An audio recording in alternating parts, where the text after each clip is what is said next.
Welcome to a very haunted episode of Hollyweird Paranormal Podcast, friends, where you're not just listening to a story, you're stepping into an investigation that became one hell of a journey for me. What started out as a simple haunting quickly turned into something a lot deeper, because in this case, it wasn't just about the paranormal activity. It wasn't just about the true crime. It became about the person, a life, a presence, and the man behind the haunting. This case felt like a puzzle, and one that didn't come together easily. Piece by piece, story by story, experience by experience, we started to uncover something that felt less like coincidence and more like a connection. So join me as we travel to Santa Clarita, California, to a place known today as Artifact Tattoo and Piercing Studio, a place filled with art, creativity, and energy that doesn't quite feel very empty. But before this was a tattoo studio, it was actually a thriving bar with a very dark past and a very violent history. But it left something behind. And because what we discovered was that this wasn't just about a haunting. It was about understanding the man connected to it, the victim. So join me right now on this paranormal investigation in one of the most haunted places in Santa Clarita, California, Artifact Tattoo and Piercing Studio. You already know the drill by now. We're going to change it up a little bit. You're going to grab your K2 and that dead bell. Of course, grab your crystals and that salt, and maybe bring that salt lamp, because this is the true crime and paranormal aftermath of Muggsy's Bar. Let's get Hollyweird in Santa Clarita, California.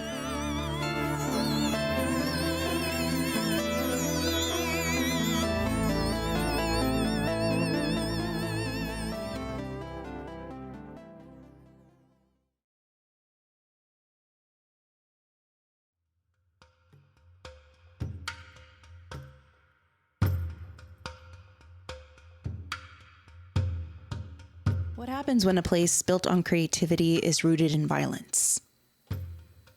And what happens when the past doesn't just echo, but it responds? Many times, if you want, in a lot of these locations, you can press your ear against the wall and allow those walls to tell you many, many stories. Stories that you wish you didn't hear. In today's episode, we go to Santa Clarita, California, to a tattoo studio that on the surface looks like any other.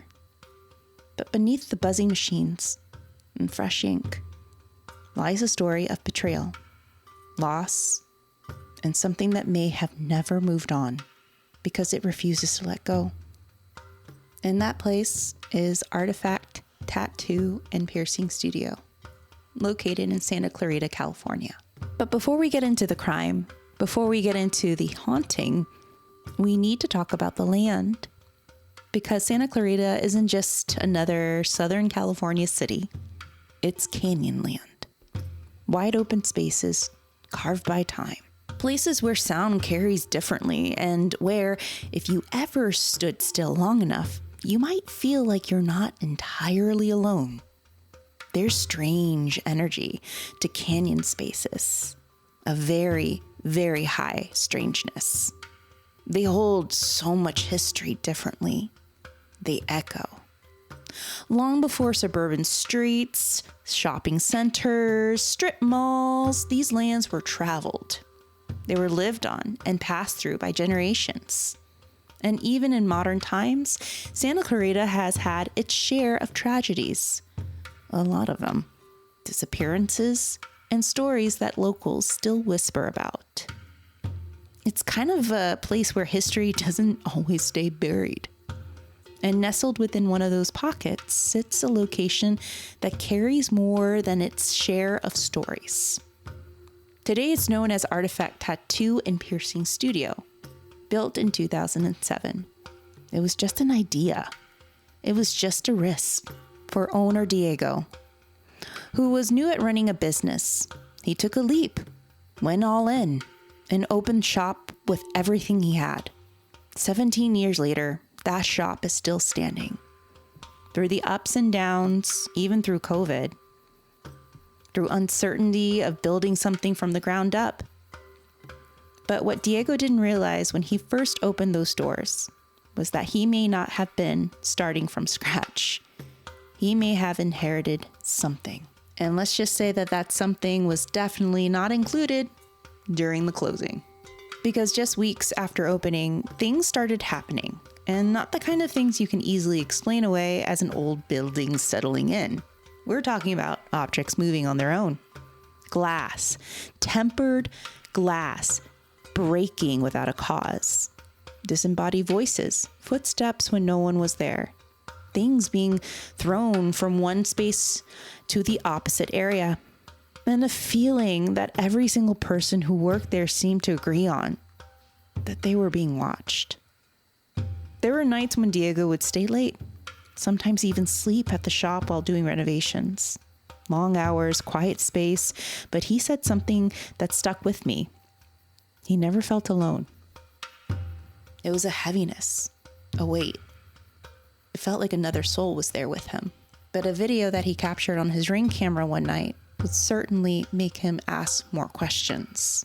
Looking into the history of the building, trying to understand why this was happening, and what he found changed everything. Because this wasn't just an old building with a strange energy. This was the site of something real, and something very dark and violent. You see, before Artifact Tattoo, this location was a bar known as Mugsy's, a place that would witness one of the most violent crimes in nature.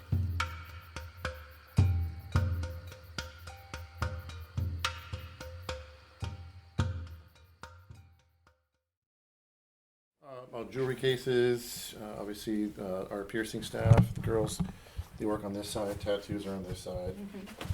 The date is February 8th, and the time is 8 p.m. I'm on location with my friend Tawny Lewis, another investigator and intuitive. You've definitely seen her on her posts and travel, and we definitely had her on the podcast before. Along for the ride is our trusted cameraman, Freddie. We're given access after hours and given a tour by the owner, Diego, as we're here to do a walkthrough and interview the staff. The only thing I ask is, we don't go in this room. Gotcha. That is the bio room. That's where the clean tools and stuff like that. So there's pathogens and stuff in there. Yeah. So there's no X-nay on that one. Yeah. So no. Office is almost like a storage closet at the moment. All right. More storage, just our supplies and cleaning stuff. Another sink, bathroom.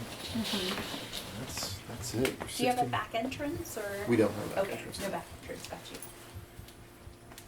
Just And that's questions, let me see. I'll let Tawny walk through because I have a couple of questions, but I feel like I'm just gonna point out rooms where I feel very not great. This one and that one, yeah. These two. Yeah, I really don't like. Yeah. Already you can feel the energy. It's pretty palpable, and especially in some of the back rooms of that space. Not only are we doing a walkthrough and interview, but we're also conducting an investigation at Artifact. This is a tattoo room. So this is a tattoo room. Yeah, this is a tattoo section. Artist that's, has this section, he's not here today. Okay. So Can you answer one question? Yeah, of course. Is this where a lot of activity does happen? Yes. Okay. He's in. Okay. So that's all we wanted to know. Okay. And what about here? Does some activity happen here? Yes. Okay. That's what we wanted to know. No, No. no. You I'm just like, continue. yeah. You gotta do what you Feel gotta free do. to No, ask no. questions. The good thing is that I didn't feel like I needed to keep walking. Okay. So it was kind of like this area where I was like, so that's why I'm just kind of like lingering. Right. Yeah. And I have no idea what the layout was at Mugsy's. Like that was a long time. I kind of feel like this may have been a back room Yes. or something, you know. I'm actually going to pause right here. We just collected a EVP. In the background, it sounds like a man saying, "Just wait." Yes. Or something, you know. Yes. Or something, you know. Or something, you know. It sounds like a man saying, "Just wait." Now, Diego is talking, and there is Freddie with the camera, but he's not saying anything. But hold tight, because we'll soon learn who this could be. Yeah, I noticed it just keeps on going further and further back here. So Yeah. Okay. Back in the day, I would have to sometimes spend the night here just as the owner, having to get things done.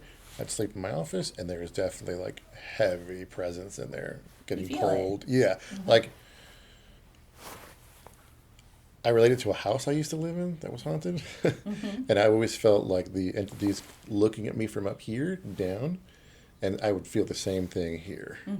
And that was a long time ago. I'd say like 12 years ago that happened. I haven't had to spend the night here for a long time.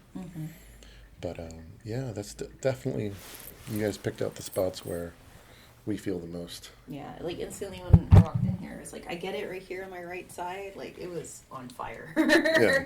And then when I saw this room, I was like, I don't know why this one, like, creeps me out the most. And Sure. it gives me the worst vibe. But yeah, I mean, it could be, like, I feel like it's a combination of a lot of things that are already imprinted and, of course, something that's very much intelligent. So, yeah, that is something we're going to figure out tonight. Another thing is if... that Tawny did pick up too is like there is a boundary, right? It felt like there was a boundary where we'll probably get activity, but if we get something that says like go away or fuck off, then we're like, okay, you're like that. We're usually as investigators sometimes we might push a little bit. As long as I try not to push it too much. Yeah. But I think that I is the understand message she got. Yeah. But I think I understand it more now as I'm taking notes, kind of like getting a feel of like the personality. So I think I understand it more. Yeah. So. Okay. And tell me about the front area here. Does things happen here too? Something recently happened. Yeah. Do you want me to go into specifics, or do you want me to wait? Wait a little bit, but I'm seeing the word apportation. Do things like disappear and then reappear elsewhere? We had a situation Okay. about 3 or 4 weeks ago. Like the sense I get is like he has fun here.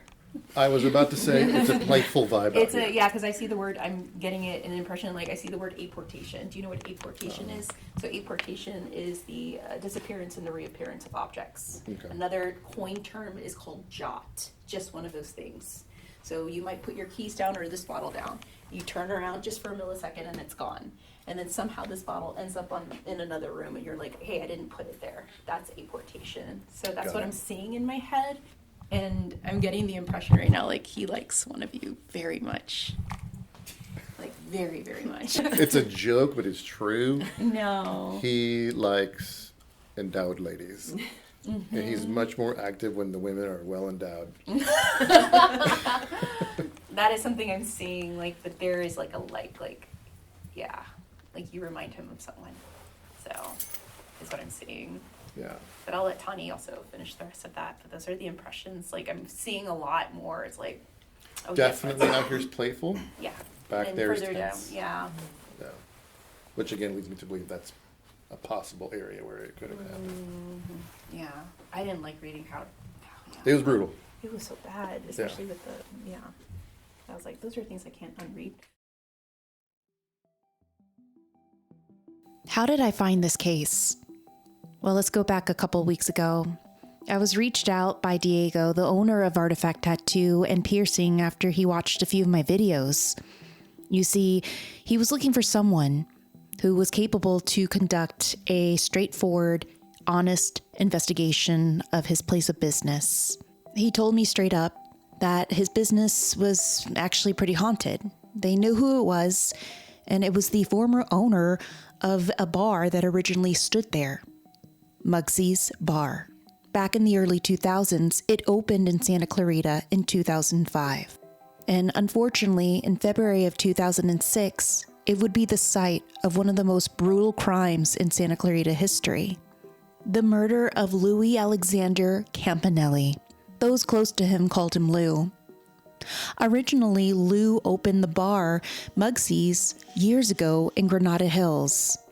And due to some other dealings that occurred, he eventually moved from Granada Hills to Santa Clarita in 2005 to reopen the bar.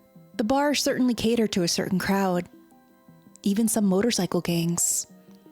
But Lou wanted to create a bar and a community for people to come in to get a good drink, a good game of pool, and maybe a hot dog. Lou was just more than just a bar owner. He helped his community, fed the homeless, and pretty much left the door open for anyone who needed to come in and just let the time pass by. And one of those people would be Chris Rosas. Chris and Lou became really good friends, and then they actually became business partners. they ended up leaving the Granada Hills location after some things went awry.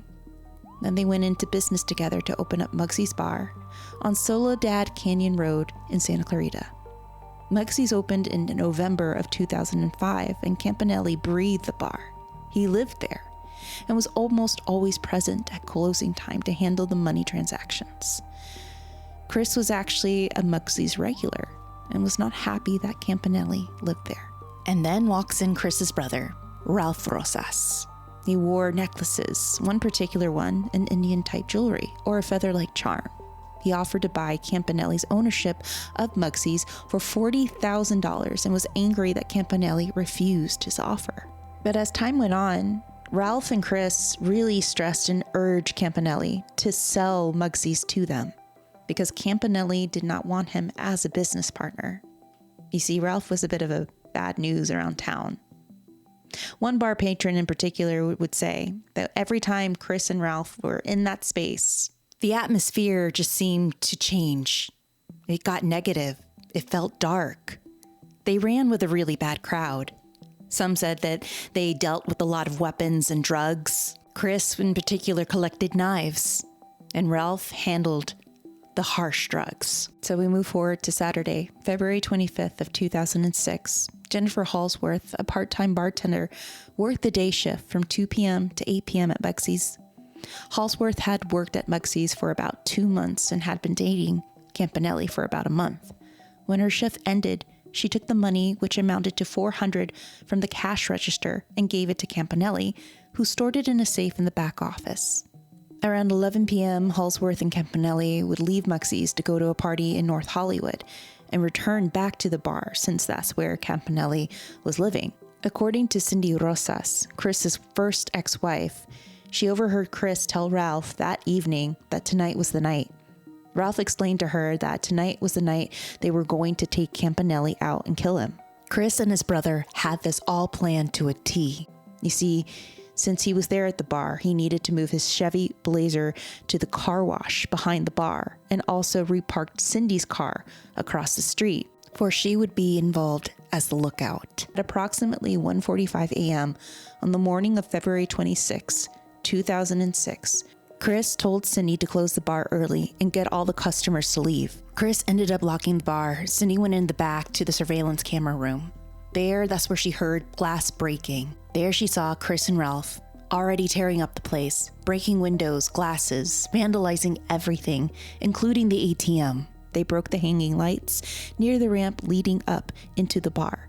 Shortly afterwards, they went to the back office and threw things around to make it look like it had been ransacked. They wore extra layers of clothing, gloves, and t-shirts around their faces so that only their eyes showed. Ralph told Cindy their plan was to kill Campanelli when he and Halsworth returned to Muggsy's from the party. Chris told Cindy to watch the surveillance monitor from the back office and let him and his brother know when Campanelli and Halsworth would return. Around 2:30 a.m., Campanelli would unlock the front door of Muggsy's with his key, and him and Halsworth would enter the bar, which was very dark except for the light from the television screens. Halsworth walked a couple steps inside the bar and then waited while Campanelli locked the door, and that's when Chris and Ralph attacked them. But what was very interesting, according to Halsworth, who was present at the time, was that the attackers, who were Chris and Ralph, are using fake names like Ben, Fred, and Frank. She, in the beginning, felt like she knew these two men. But then her attention went to Campanelli, who was getting the worst of the beatings. Campanelli was beaten with a crowbar and then stabbed several times, but he wouldn't let go.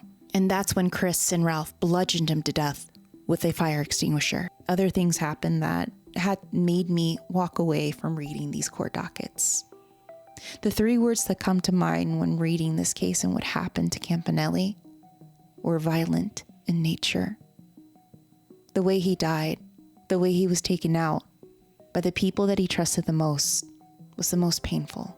And while all this was going on, Halsworth, who was dating Campanelli at a time and was present, was told to lay down on the floor as the brothers threatened her life. If she were to move or scream anymore, she would be next, and she would endure the same fate. They placed a beer crate over her head Even though she didn't see everything, she heard everything that happened to Lou. And while all this was going on, Cindy Rosas, Chris's wife, was in the back room watching the cameras. After the brothers' deadly deeds were finally done, Cindy, Chris, and Ralph left. They had taken the keys and both Halsworth and Lou's cell phone, leaving Halsworth and Lou's lifeless body locked inside Mugsy's. After a while, Halsworth waited for some time to be sure that they had left before she got up and ran to the back office. She watched the monitors showing the parking lot and front of the bar to see if anyone was coming back, and even tried to contact someone over the internet. When she was unable to pry open the front door, she broke the front window and crawled out through the broken glass. After cutting her hands and knees on broken glass, she ran onto Soledad Canyon Road. And at 5:30 a.m. on February the 26th, 2006, a young driver driving really early to work on Soledad Canyon Road saw Halsworth waving for help in the middle of the street. She appeared scared, bloodied, and hysterical. Fortunately, the driver managed to pull over to assist Halsworth and even called 911 and brought Halsworth back to Mugsy's when the police arrived. And that's where the investigation began. During the investigation, detectives and police noticed several pieces of evidence. The one thing they mainly noticed is that how ransacked the bar was. It definitely looked like a robbery, but there was no break-in. Detective Langford, who was on the scene and conducting the interviews, ended up interviewing Ralph on February 28th of 2006. The most interesting thing about that interaction was that he noticed that on his right arm, he had a feather tattoo which looked very similar to a feather charm that Langford recovered from the bar. You see, Ralph, in the beginning, as I mentioned, wore a lot of jewelry. And one of those pieces of jewelry was a Native American feather charm. And you think that this would be an open and shut case, considering all the evidence that was collected at the crime scene, even Halsworth's testimony. It wasn't that simple. You see, both brothers were initially arrested after evidence linked them to the crime, obviously. But procedural issues and even challenges in the early stages of this case led to complications that resulted in their early release. Christopher ended up in Arizona while Ralph stayed in Santa Clarita, and then were rearrested in 2008 by Detective Langford. You see, additional evidence and stronger legal arguments were developed, allowing authorities to rearrest the brothers and pursue prosecution more effectively.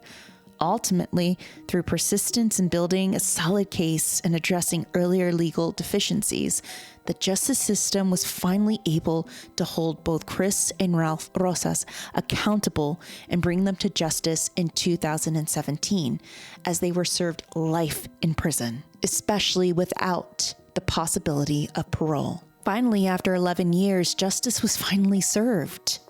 But it still couldn't heal the wound of those who still mourned Lou's passing, or even could look back on reading what was done to him.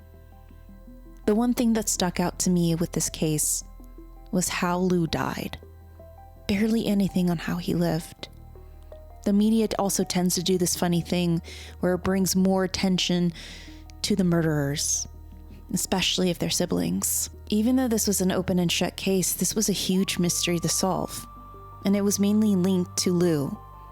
The biggest question that night during the investigation was this: is the spirit of Lou Alexander Campanelli still there in the location of what was formerly known as Mugsy's Bar, and is he truly the one behind all the hauntings?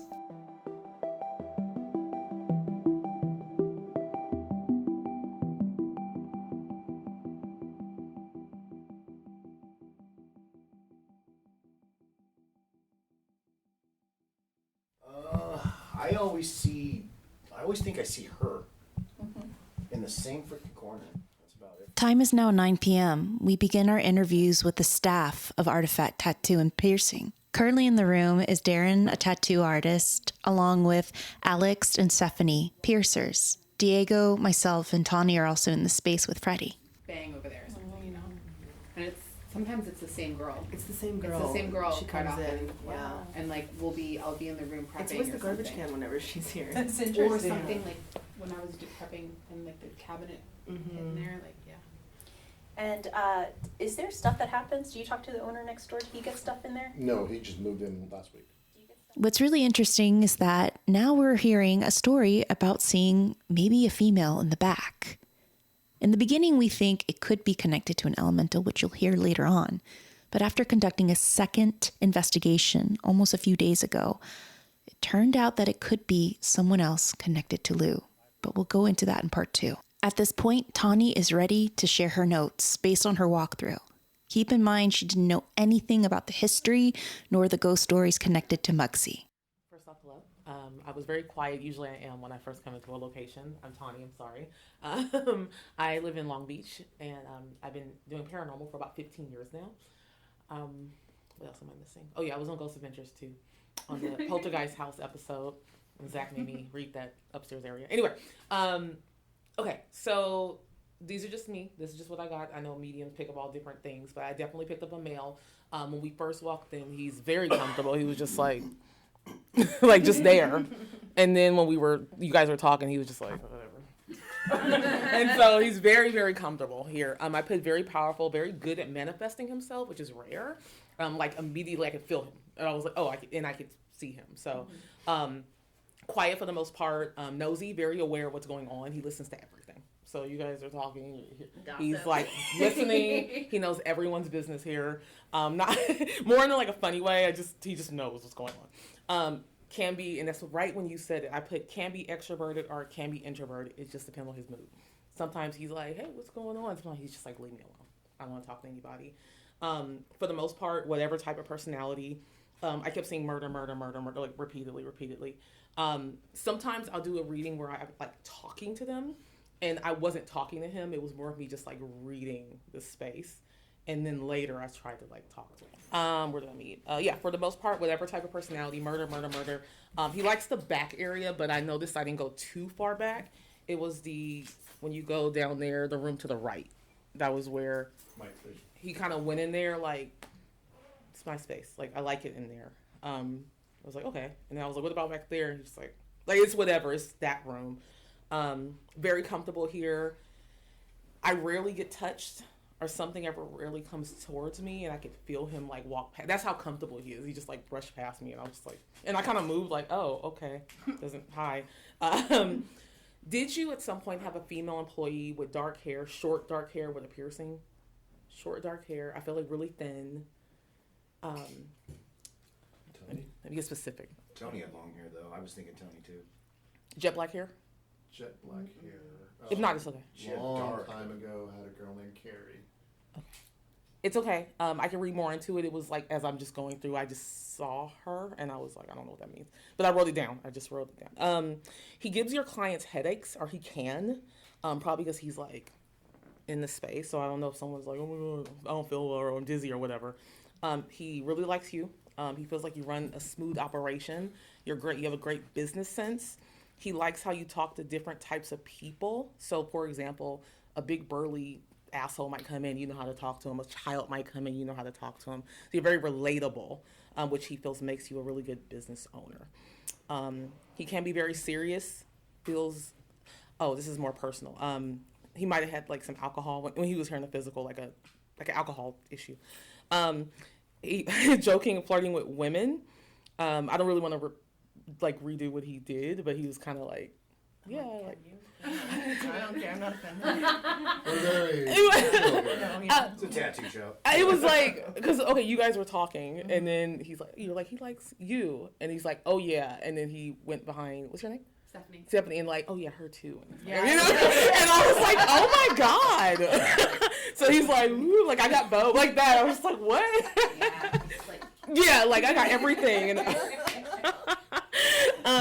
So, now this was interesting. Sometimes he's not alone, but this is good because he's very protective of this space. There's a guy outside. He's connected to a lot. He had a fisherman hat on, whatever. He comes in sometimes, but this guy's very much like, when the business is in operation, you stay outside. When they go home, you can come in and hang with me. Very that. Like, he doesn't like a lot of randoms in here. It's a good thing, because we've investigated places where it's randoms galore, and they're just Yeah. like, woo, they just rip everything, throw dishes and weird stuff, and he prevents it, or he tries to. Every so often, one might get in here, but he's very protective. So you kind of have a little police officer here. Because when we pulled up, I saw his friend, and I was like, what's happening? Who's this person? And he was just kind of like wandering and stuff. Anyway, yeah, protective of the space, which is good for you, whereas you don't get random. I'm looking at my notes. Sorry. That's what I have so far. So far. Okay. Yeah. Okay. What did you get from the 2 rooms over here? Just the room on the right, he went in there. He went in That's there. why I was like, oh, that's his room. And then the room on the left, I didn't even really tap into it yet. Okay. It was just because he immediately took a right. And I was just like, oh, where are you going? He's just like, it's my room. Like, or not my room. It's like, this is where I'm comfortable. Okay. Like that. I can take you to that room though. I can open the door. Okay. Just don't touch it. Yeah, not a For sure. problem. We treat it as it has AIDS. Oh, I see. Yeah, pretend like you're gonna get hepatitis. Okay, yeah. It's Just like definitely clean not- tools, but it's not It's like- the left It's side. not The like right a side is lot of clean. needles. Okay. The left Right. side, yeah. We make our way from the front of the shop all the way to the back to the sanitation room. And that's where things get really heavy. I'm getting like a metallic taste in my mouth, and I'm also getting a headache. I wrote down headache. Okay.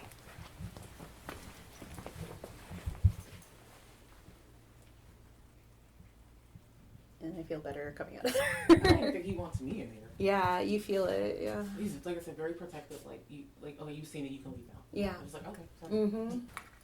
And then where was he? Well, I should probably be the one saying this. He was murdered in the space. Did they ever tell you where? No, because they kept that pretty private. Okay, I kept wanting to go in the middle. I think he was there.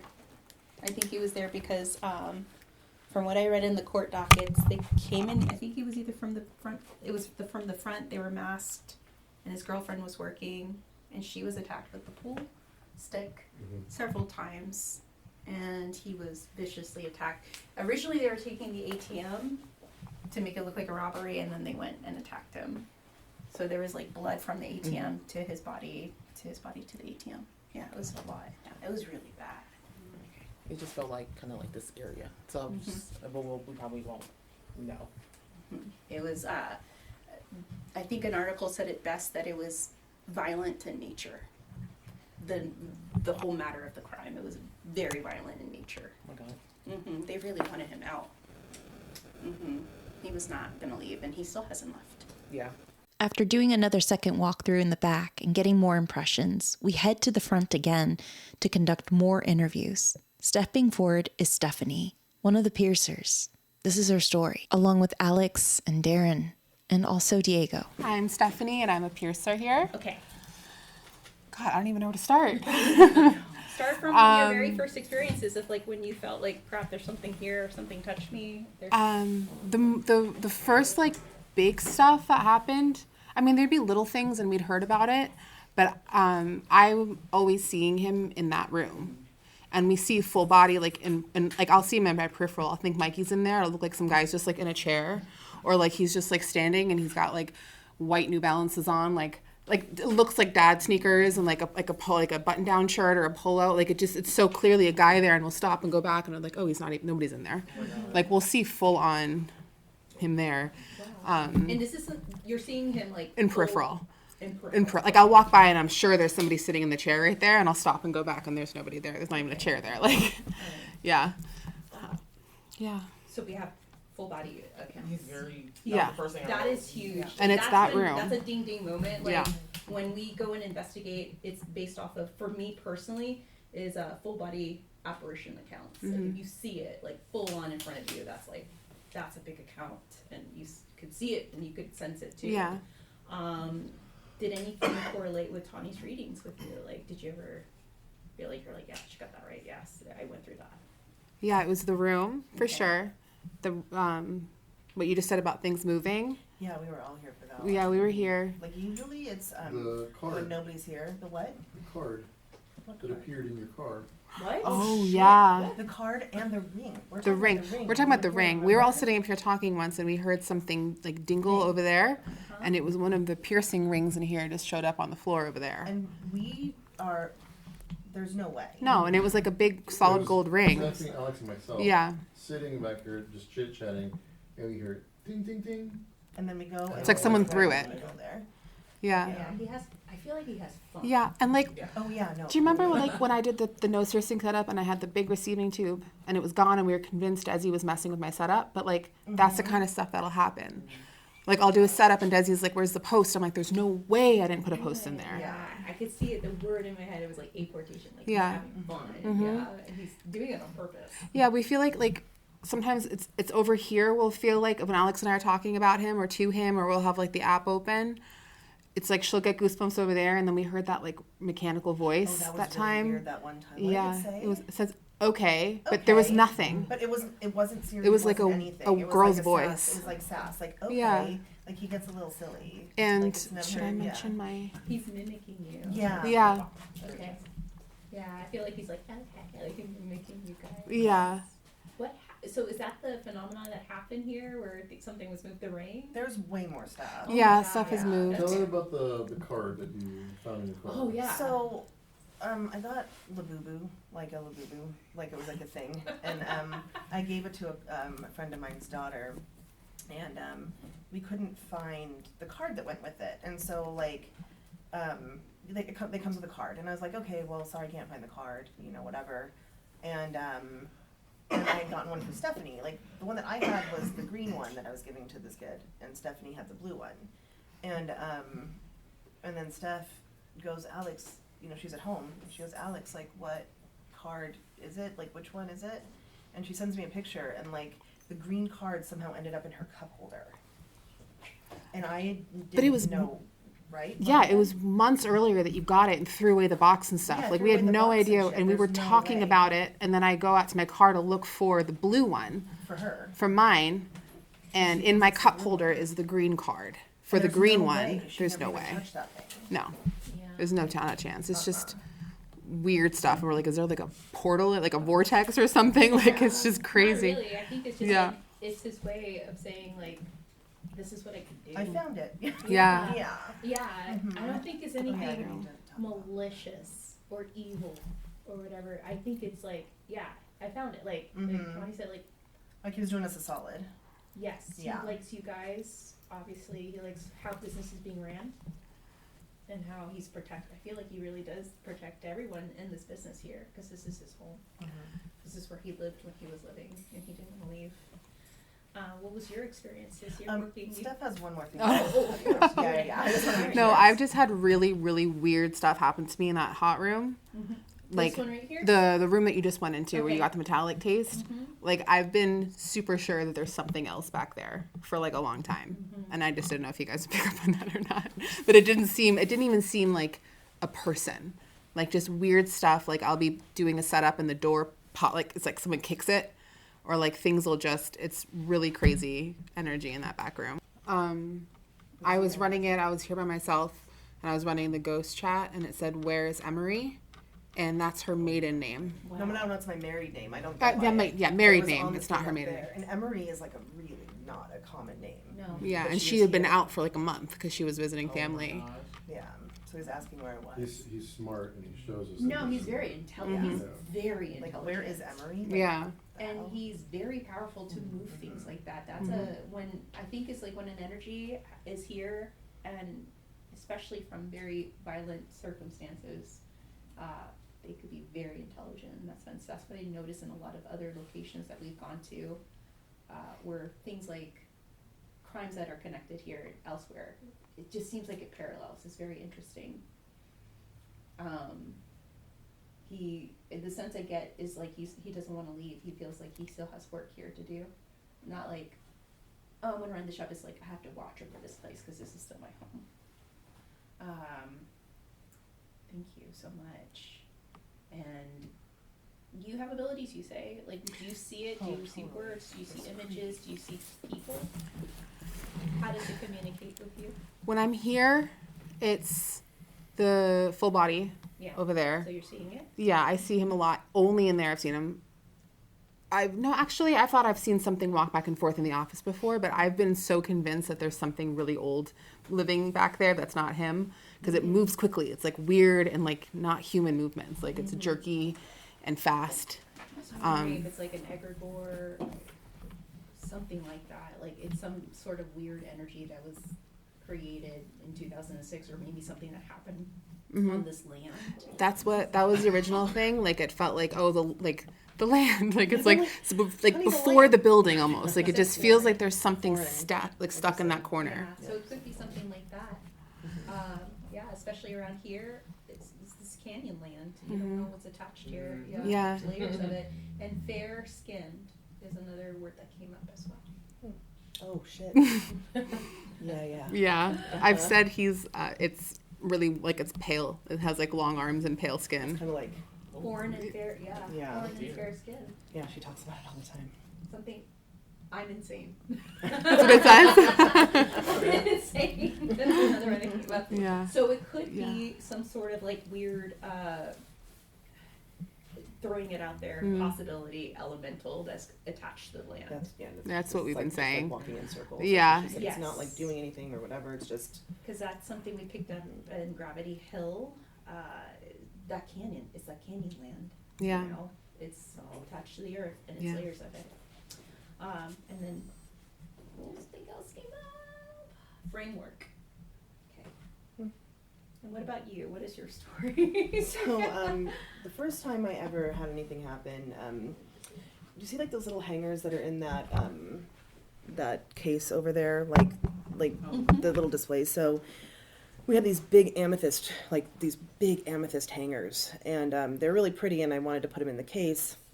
And for some reason I had taken them out, and this was years, like this was when I first started here. I had taken them out and I had put them literally like on a table over there, a different table, and I pushed them against the wall. And I was the last person to leave, and I was the first person to come in that day. I made sure, like I always make sure, like anybody else here, whatever. So I'd put them against, like literally like against, because like, you know, they're heavy or whatever. And I came in the morning and they were in the middle of the thing there, like somebody had thrown. So the amethysts, like they were big, hunkin', heavy hangers. Yeah. And they were like in the middle, like where you're standing, like right on, like in the middle of the thing. And I was like, Desi, were you here? And he's like, no. He's like, why are these on the floor? And I'm like, I didn't do it, dude. Like, you know, I was like, they were literally thrown. Like you could tell that it was just like, it wasn't just tipped over. No, it was like a force. Yeah, and there was literally nobody. Like this has been empty for years, so like it wasn't. They just moved in recently over there, so it's not like they could have even hit the wall and like whatever. So that was the first thing, and I was like, okay, that's interesting. I ask him very specifically not to show himself to me because I freak out. Like I'm always like, can you not? Closer. What happened? Sorry. No, you're Look good. closer. And Long route. No, I don't know. Yeah. I drive from Orange County to get here. Oh, Yeah. Yeah. Mhm. Both of us. She came from Orange County too. Oh my god. Oh yeah. Oh yeah, Long Beach. Yeah. Another time recently, I'm always, like, most of the time I'm the last one to leave and the first one to get here. Not the last one to leave recently, but most of the time. And I had left, and we were together here, and I had gone to the bathroom, whatever. And then I came back in the morning and the toilet seat was up. So, like, that's happened a couple times. Like, it happened once and then it happened. I'm like, dude, can you not? Like, this is gross. I need to go to the bathroom. Just leave it down. We're girls. Every morning, like, we come in, like, I always make sure to say good morning. I'm like, hey, Louie, like, how's your morning or whatever. Yeah. And every night we leave, we always say goodbye. But if we don't say goodbye, sometimes there's a little sass when we get here. Really? Yeah. What happened? Just things tipped over, or like, you know, like just little stuff like that, you know. Does it feel like he's by himself, or like someone's with him sometimes? I feel like he's by himself. Yeah. Yeah, I don't think that he's with anybody. Yeah, that's how I felt. It was very protective. Mhm. And then I saw his friend outside, but he's very much like, you can only come in here when I say you can. Interesting. It's funny when you said you felt like it ended there, because that's like, we've never, besides the office, but it's not Louis. Mm-mm. The weird office stuff is not like a normal Yeah. movement. No. Yeah, it gets heavier back there. And the door opens and shuts sometimes. Who saw the office door open? Was it you? Yeah, I was here when I was sitting on his massage table and I was cleaning, and I was walking by the office door, and it shut like someone was closing it. Not like they turned the handle, but they just put their hand on the door and tried to shut it, and it like latched all the way, and the door wasn't open, and the AC wasn't on. And it closed all the way, and I remember texting them. I was like, "I'm leaving." I'm going home. Empire phone. He'll tell me that my food smells sometimes if I order. Oh yeah, that one time when we had the thing on. How would he tell you guys that? The Ghost Radar app. Okay. Skeptical about it, but then it's smart answers. Yeah. Like she had Chinese food. And it was stinky. He said, "It smells in here, shopkeeper." He said some crazy stuff. One time, he told this one girl that worked here all the time that she was annoying. Nicole, all the time he told her she was annoying. Wow. And then he'll be like, "Get back to work." We were all sitting here, and he was talking that one day. That was crazy. I forgot about that. Yeah. Like he was having full-on conversations with us. Many issues. Yeah. We all know. Oh my gosh. Everybody's business. Yeah. That's crazy. Oh, yeah, So I think his thing is devices. He likes to communicate through that app, and I mean, even some of this like stuff coming through the spirit chat. Evil here. It might be kind of like the elemental pickup. I personally don't feel evil from them. But like she said, where we're located, you feel a lot of stuff. Yeah, maybe to him it's evil. Maybe because it's not of a human form, not from a discarded agent, like a living person, but mainly probably something that is elemental or interdimensional. Who knows? You know, we can't really. Is there a river nearby or a lake? There's a wash over here. Yeah. Oh, maybe that's. Okay. It could be connected Yeah, here it's too. pointing energetically that way. So I was just wondering if it was. So it could be connected to the earth. I feel like, I don't know, I see elemental. So several things have already cleared up for us here. Louis is definitely intelligent, knows how to operate devices such as the Ghost Tube app. I usually have my qualms with those apps, but according to the staff, a lot of the words that would come forward on this app were just way too personal and way too close to home, and even immediate, and a little salty and sassy. Also, we have full body apparition accounts, things being moved, things being thrown, and even a portation. And then also, we have this elemental being in the back that people have seen just walking back and forth. But oftentimes, people do feel a female presence in that area too. That will be another mystery that will unlock soon. And the beeping that you hear in the background is our spirit chat box. It's kind of like an Ovilus where it holds a certain amount of words in a word bank. And there were quite a few words that were correlating with what we were talking about, obviously. Soon the conversation shifts to Darren and Diego, and their experiences are a little more intense. But I would come in quite often at, just because it was right there and I'd come in to get something or use the restroom. I don't know, I just in and out, whatever. And there were several times when I did do that when I'd use the restroom, I'd come out. Now, mind you, I was across the way at the tap house, so I had a little buzz going on. Just making that clear. Buzz or not. Yeah. I remember coming out and I saw a bald paper towel go across the floor in front of me. But I don't know if the AC was on. I'm one of those guys that just kind of try to make everything logical. Yeah, I'm trying to find, an answer for but it. it was a bald paper towel. I do remember that, and I never mentioned it to anybody because it wasn't. Honestly, it was kind of dark, so I could have kicked something. I don't know. But that happened. There were several times when I'd turn off the lights, and I'd have to come here. How did I do that? I don't remember. That was a long time ago. Hit that, run over, and then shut off the lights. Oh. Yeah. The alarm system used to be different. Okay. Yeah. And there were several times I would do that, and I don't remember who said about the back door. That thing would always, and it was always when I closed by myself. And it was always that back door. But that's the only place I get weird vibes. Yeah. Is this back is Mikey's room. Mm-hmm. That's the only place I get That's weird vibes. Years ago, actually, when Desi's our manager, he owns the piercing side of things. When he first started in 2012, we used to, the piercing room was different. It had like a built-in countertop and all this. There's a piece of tempered glass on that countertop. I was out front here, and I heard a loud pop. And I turned around and said, what was that? And I see Desi walking out of the piercing room with his gloves on. He's like, I don't know what just happened. That glass just shattered. Oh my God. And I'm like, what? So it's tempered glass.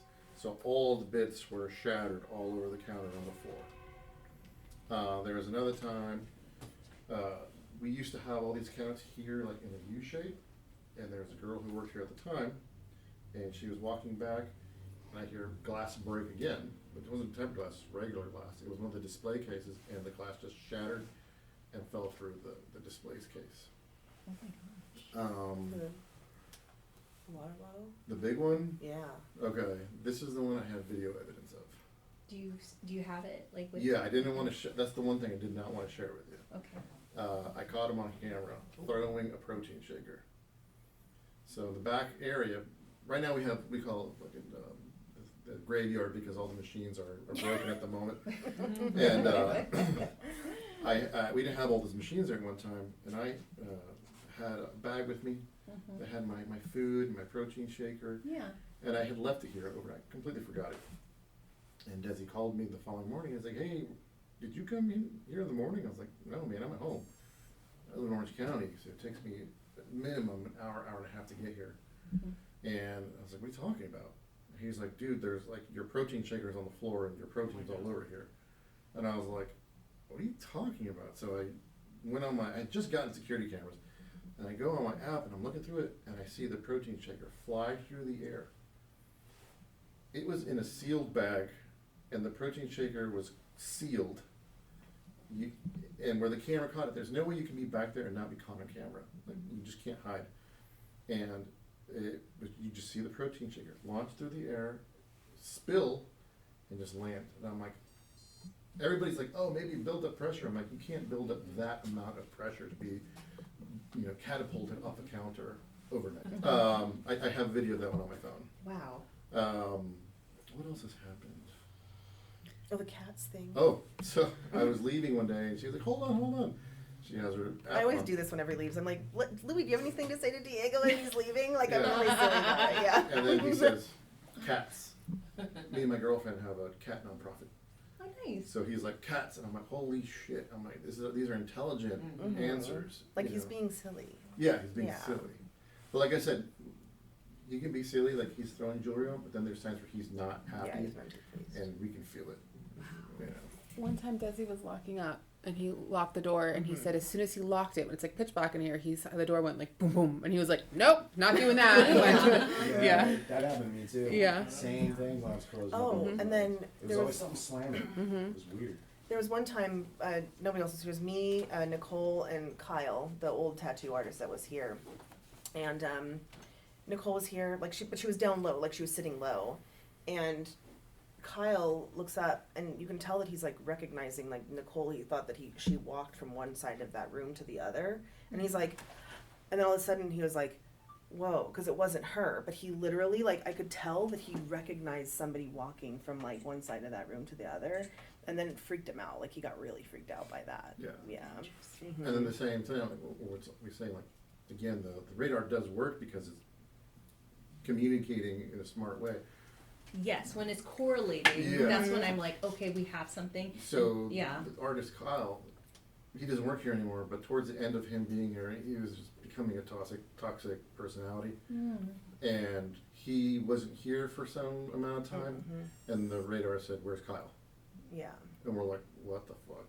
Yeah. It says in the dark. He was in the dark about it, probably. Interesting. Why, in your opinion, and you can even chime in, Tony, like, why, like, what catapults the bad days for him? Like, why does he get grouchy on certain days? I know, like, us, we have our bad days and good days, but the glass and the protein shaker. It's just trauma. Think about what happened Yeah, here. that's right. But I feel like I don't want to say bipolar, but it feels like sometimes he's fine, sometimes he's silly. But there's a lot of times where he's like, like He has those I feel his days. energy shut off. Yeah. He likes to sit. I see him sitting like over there behind where like over there. Many things came to mind during their stories, their experiences. Even though Louis was the ghost haunting artifact, there's still something human about him. We have our bad days, we have our good days. Some of us who've gone through trauma, sometimes we just have those days where it just haunts us. That's the biggest ghost. But something else also came to mind. Louis wanted to be acknowledged. He wanted things aside from being there. From what I learned while witnessing misas conducted by santeras and the Mexican culture, why don't we create an altar? Leave him light and leave him drinks. I could tell he likes to be acknowledged a lot. Yeah. Oh, what happened? What we're gonna do? Oh yeah, so this year his birthday lands on one of our Friday the 13th events, and so we decided that the theme's going to be like his birthday party. No, that's so good. we're gonna throw him a I birthday think that's what party. he wants. Yeah, That's what a on lot is November 13th. acknowledgement. Yeah. Yes. Like we're going to throw a big party. Like I'm excited. We're all gonna be like party hats and Yeah, stuff. yeah. The yeah, offerings those are really and- good. yeah, I yeah. think, Mhm. what comes to mind is sidewalk. That's what it says. Is doing a little ofrenda for him, like a little altar, Okay. like things that he liked, maybe, like the drink. Like, Yeah. I mean, if you do put maybe a pinup woman or something. Oh well, Stephanie's a Playboy model, so we'll Okay, just there put you her. go. We'll put her. We'll put your cover in here. On Louis' shrine, he'll love it. You know, maybe that's ask him too, like what would you like on your your altar? You want whiskey. Obviously, leave a glass of water and a candle for him. It could be electric or it could be like a white candle. But that's really good that you are acknowledging his birthday. I think that's the thing too with a lot of places like this, the energies that are so intelligent that we've seen, is that they don't want to be forgotten at all. Released is what's coming out. So the acknowledgement is something that is going to help calm down some of the energy and maybe a lot of the things that are being dropped. But that's true. Those bad days are probably brought on by trauma. He's having, those flashbacks probably. Soon we start the investigation by doing a dead bell and flux session. And we realize that now Louis likes both the ghost box, the spirit chat, and even the dead bell. So Louis, if you're here, this is a dead bell. All right, you're gonna have fun with this. You could ring the bell once for yes and twice for no. Okay? I'm gonna put it right here on the counter, or you can let me know where you like it too. Run fast. Run fast, all right. And this is a flux. I'm gonna put this in the back over here because I want to see if there's any activity in the back.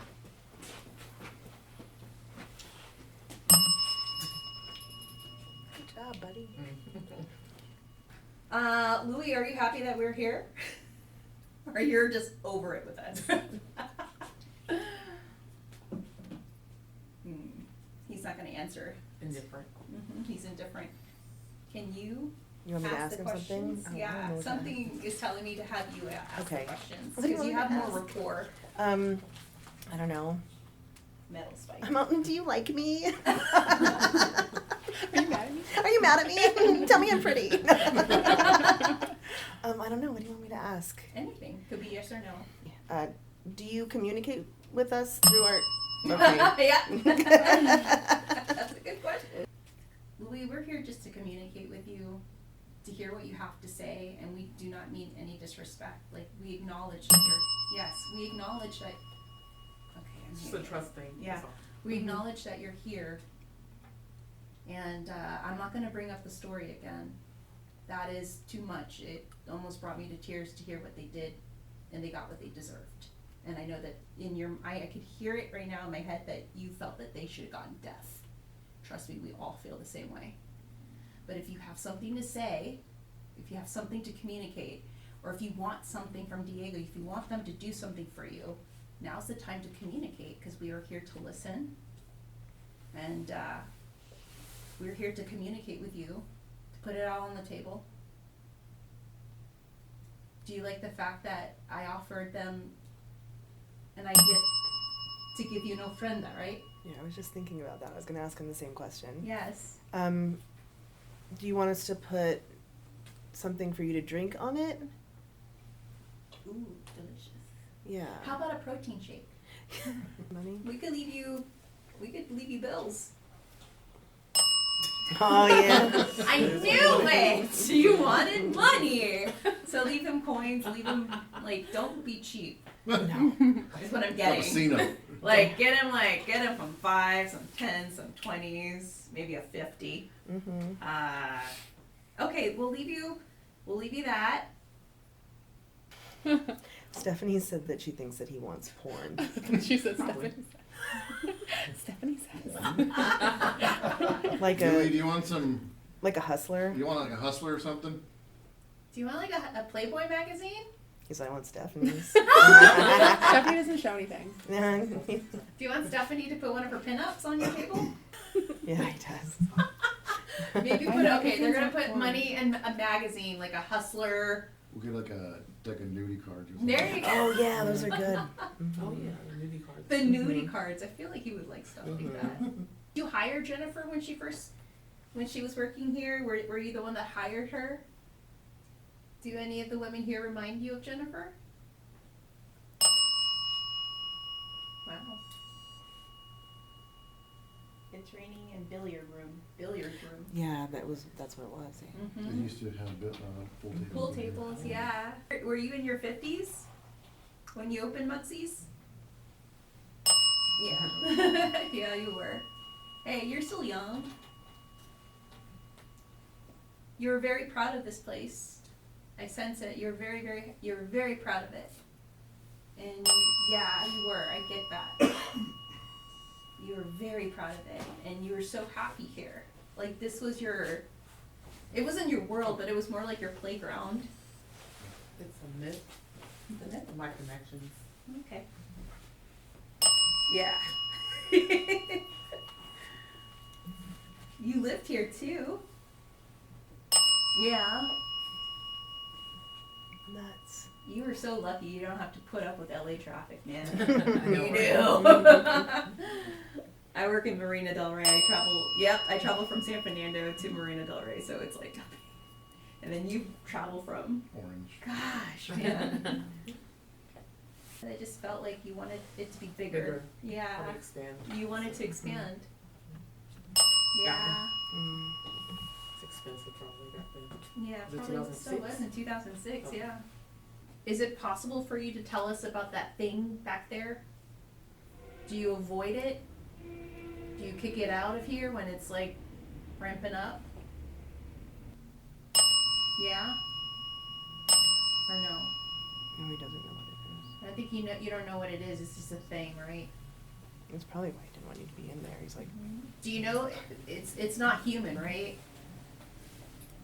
It's connected to it's connected to this area, okay. Do you engage with it? Like do you kick it out? Hidden papers? Yeah, you kick it out? Okay. Do you protect everyone here? You protect the women, you protect Diego, do you protect everyone that works here? Yeah. Because I see that. I see like you kind of like this to it. Mm-hmm. Yeah, you're like, get the fuck out. So now we know he likes the dead bell. Immediate responses that correlate pretty well with the questions that we were asking.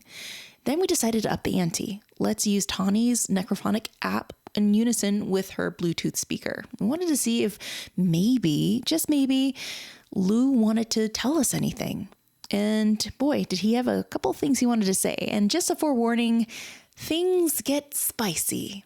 I think it's the way that Lou definitely would have wanted it. Louis, can you tell us what else you want on your table that they're going to do for you? Okay, we got money. You want money? Do you want porn? Do you want like a dirty deck of cards? Yeah? Okay, he's a all, dirty yeah, he deck of... does. So I feel like Diego knows you and you know him. So dirty deck of cards, some money. What do you want to drink? Do you want alcohol? Do you want a beer? Do you want a six-pack? Yeah? I've seen an altar of a guy with cigarettes. His carrying a six-pack of Natty Lights. So I don't know if something like that we could make it happen. Like, Oh, it just said like. Yeah, he just said like. Okay, you want a Bud Light? You gotta let us know if you want these things, so we can make this for you. You're putting us to work, so we can bring these things to you. Okay, so checklist: money, Dirty deck of cards. And you want Bud Light? Miller Lite. Oh. What? Is it Miller's Time? Yeah. Yeah, Wait, do baby. you have one in the I got a. Oh, let's get one for. Wait, hold on. Louis, do you want a beer? Oh, I'm going to get. Ah! I'm going to get one right now. So.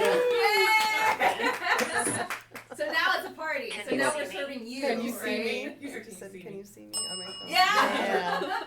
Yeah. See, there we go. We're cooking, Louis. So you're telling us what you want. This is how it goes, my dude. Yes. Yes. Oh, I love This it. is how it is. We just want to know what you want, and we're gonna make it happen. Okay? One for him, one for me. Oh! Yeah. Is that where you want it? He's like, he's like, Should we open it for him, or is it? Wait, we gotta ask him. Do you want them to open up the beer? Yeah. he's all, thanks, Josh. There you are, Louis. What did it say? Burp, Louis? What did it say? Looking for me? Louis just burped. Louis, Did he? excuse you, sir. Your birthday's also coming up, right? Yeah. I think I heard cigarette. Huh? Yeah. I think I heard cigarette. All right. Do you want a cigarette too on your vulture? Full. Full. Do you want a full pack? Do you want a pack of marbles? Yeah, he wants a full pack. Do you Reds? want marbles? Are they reds? Maybe. I feel like I think he's a, yeah, he's a I'm reds telling kind of you, guy. I told you I had the smell and the taste of cigarettes when you sent me all He's this all Marlboro stuff. Reds And done I told you and to. done. It's like I taste Do you want cigarettes, hundreds or? Okay, they're gonna put all this stuff together for you. All right. That's my guess. He's all, be quiet. So by Thursday. Yes. Yeah. So by Thursday, we're gonna get it all. They're gonna get it all ready for you. Okay. Perfect. Is there anything else that you want? You gotta tell us right now. What do you want on your altar? Next to me. Next to me? A girl? No, he's over there. There's beer right there. Yeah, there's beer right there. Okay, you just want more beer? I like Louis. He's great. Is that a girl? I think so. Is there? He's saying. I'm all, maybe. Maybe I'll give you a show. We do joke sometimes. We're like, well, flash you. Like, Yeah. Louis, do you want the girls to flash you? Dirty man. He is, we I can know. hear him more now. His voice is coming in more. Dudes. Would you be willing to? I've done it before, and he's seen my boobs before. should we go flash the room? Wait. Louis, do you want to go? They're gonna go flash the room. Okay. For you. I will. Do you want me to?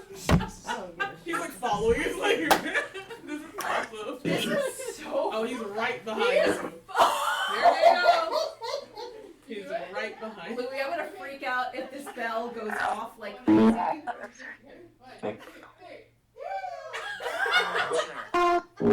Whoa. Whoa!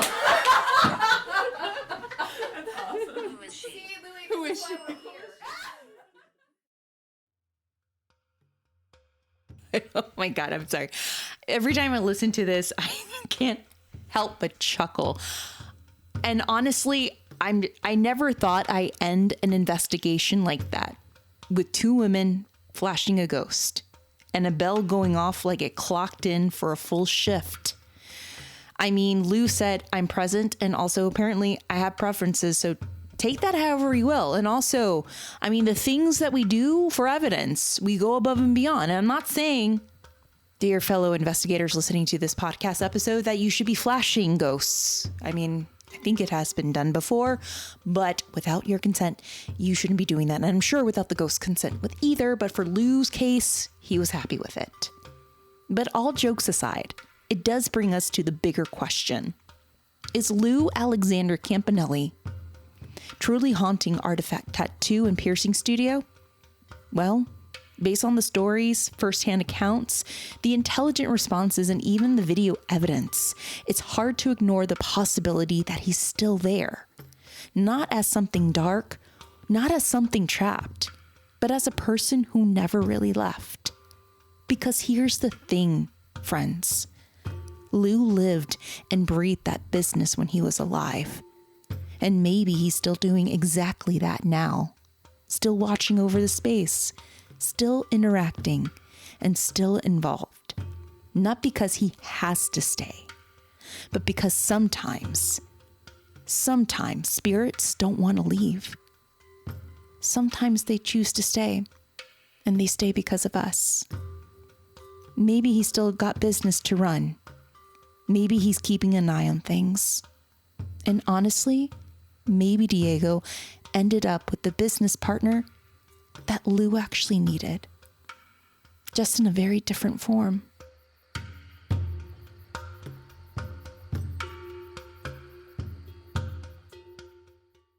Don't think this investigation is over yet. Here's part 2 of our return to artifact tattoo and piercing. This man was, he